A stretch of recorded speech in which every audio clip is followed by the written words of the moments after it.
Black Adam. Yes. Finally! Finally, man. Here we go. I think we have been waiting for a long time.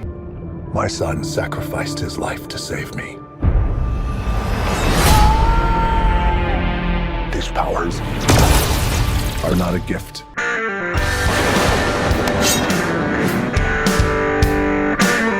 Amigos de Estos Como, bienvenidos. Tenemos el close-up a Black Adam y tenemos a parte del elenco. Hello, how are you? Good, how are you? In this world, they're heroes.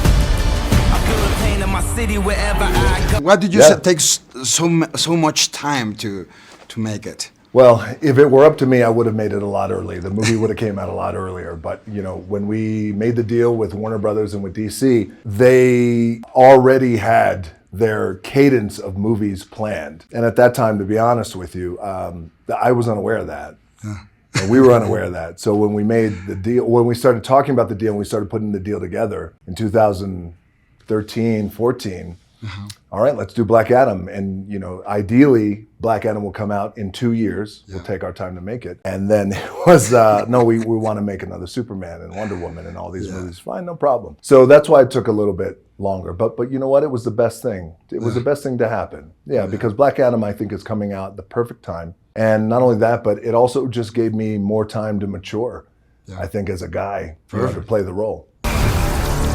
Born out of rage.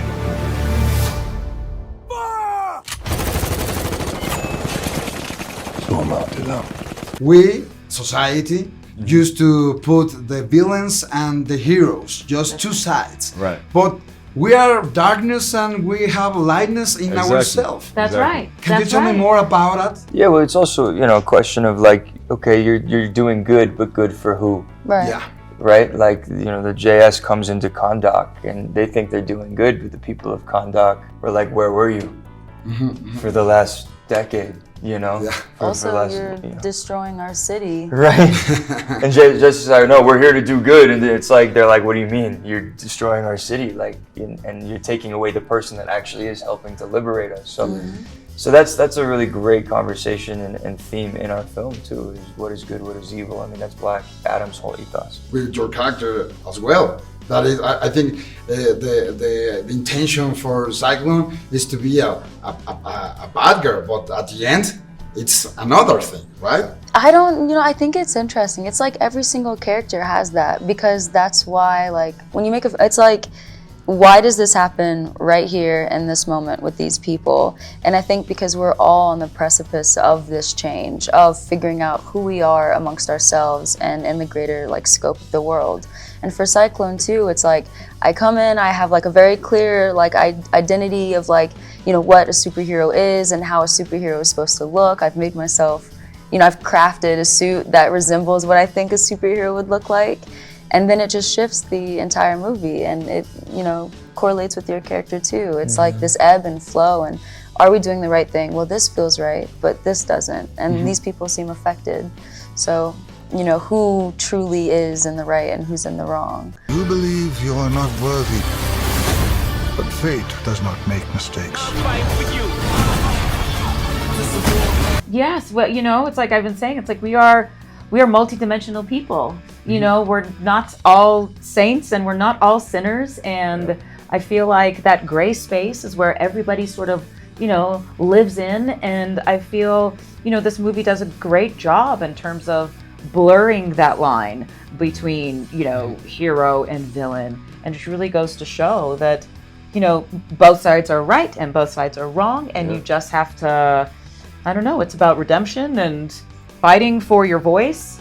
And exploring all the space in between. The consequences, right? And the consequences. Yes. The things that the heroes do, sometimes they have a bad consequences as well. Oh yeah. Yes. Oh yeah, we have to own up to that. And when it comes to the human nature of things, in dealing with the truth of consequences, and it's you know, sometimes not really about what is done, it's about how you work to correct what has been done, you know. And that's a big learning lesson. It's a big, you know, into sort of introspective look at oneself and figuring out what is right for you and how you can be best for the people around you. And that's something I think that a lot of the characters explore in this film. And that's one of the most human things that we all deal with on a regular basis. You find us a cell that can hold them, we'll take care of the rest. Who's on the team? I didn't bring a passport. We don't need passports. I love your work. I love your lifestyle and the Thank way you, man. you think. But with this movie, you expand your audience. My kids, 5, 11, Luke and Dan, they love you as well. So you have the whole family together to watch your work, and now you are a superhero or anti-hero, and everybody going to watch you as a new character that we don't used to well. Yeah, and that's the exciting part about this, because over the years I've been fortunate enough to have a really broad base of fans and audiences around the world, like your family, which I really appreciate. Black Adam just represents a nice different era in my own career of playing an anti-hero. Some say even maybe a supervillain. It all depends, especially in the comics. But also, what I am also excited about is it was my first foray into the superhero genre, and I've been waiting a long time for this, and so I'm excited, man.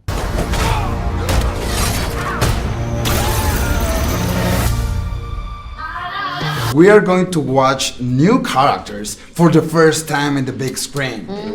It's kind of different between the character that we watch in the comics and now the character that it's on the film. Can you tell me this little difference in your characters now in this film? For Al, Atom Smasher, we see him as a superhero Yeah. in the comic books.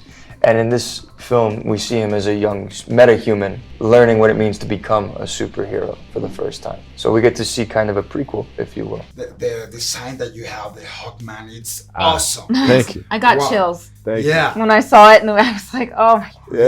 Yeah, it was amazing, but it's kind of different between the comics and now this first adaptation in the big screen. Yeah. You are a mutant. You have an armor. How Yeah. does that work? So there's different, iterations of who the character is from the comic book and, from the lineage of comics, right? So we work to really, pick one of those and be very specific about it, choose it, and then move forward with it. But when it came to who Carter Hall and Hawkman is, I think the synergy of his nature, his essence, what motivates and drives him from every sort of version we've seen, I think that is the culmination of what we see on screen. Who is that consistent person? And then as far as the armor, I mean, look, that armor, that nth metal does incredible things. And it does things a lot to a point where people haven't even fully explored the mass potential of what it is. When I see what it is from the comics, I know how much there is to do, and I can't wait until we explore more with it. We're here to negotiate your peaceful surrender. Heard about at least 3 killings this afternoon. I'm not peaceful. And your character is very intelligent, but Very. it's amazing all the sequence that you made. Can you tell me more about it? To your first question as well, like she's pretty like different from the representation like in this film to how she is in the comic. But I think like there's an essence of that character in the comic that I was just so dedicated to bring out and to correlate with my perception of who Cyclone is and the character I wanted to bring. And I think like who they are like is really, really coincided in a way. And so yeah, like all of the sequences too, like when I was looking at the comics, I wanted to create something different and something that I hadn't seen before. And with the help of Jama, he was so dedicated of making the character really unique and, having a superhero like Cyclone move different and feel different, I guess in contrast to how superheroes are normally like painted who can harness the wind. So yeah, it was just like really fun to create something new and like fresh. So. I never said I was a hero.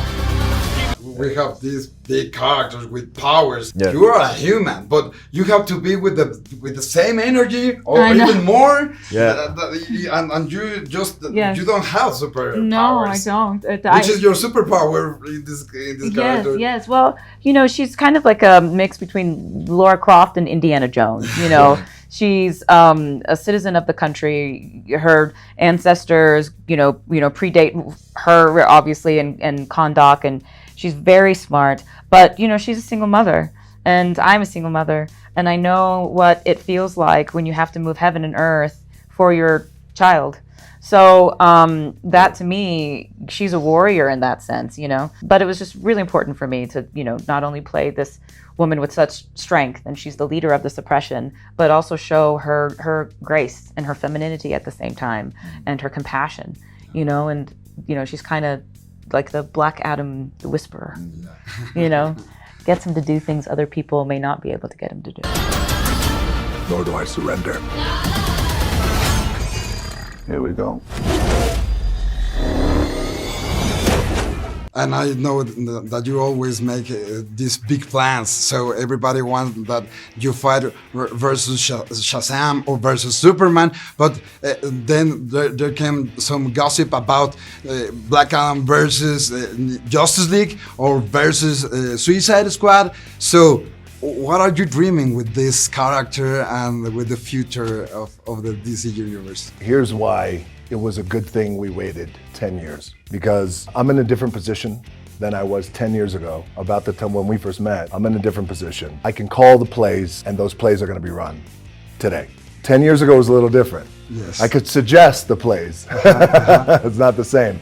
But that's the fun part about being in this world of DC and the love that I have. I've been a DC boy, and I'm still a DC boy. To be in this position now and to be able to run the plays in the way that we see appropriate to build out the DC universe. And man, most important thing, listen to the fans. Yes. The fans will always guide you where you need to go. And that's the new era I talk about in the DC universe. And in the DC universe, they haven't always listened to the fans in the past. Well, things are different. The Black Adam, things are different. So that's why we can introduce the JSA. That's why in Black Adam, Superman, Batman, Aquaman, Wonder Woman, Flash, they all coexist in our world. Black Adam's not over here, and the Joker's over here, and Justice League is over here. In our world, they all exist. Because ideally, in my mind, it's a little crazy, they all cross paths because the fans want that. And there's a good creative way that we could figure that out. They all cross paths. I love Superman. I love Superman. I have a passion for Superman. But I love Black Adam more. And I also know that Black Adam is blessed with the powers almost that of Superman. That will make for a great collision one day. So again, Black Adam colliding with all of these characters in the DC universe. We come to the table with that open mind. So if you said to me, Suicide Squad, I say yes. Justice League, I say yes. You name them. You open up the book. Super Pets. I say yes. Yeah.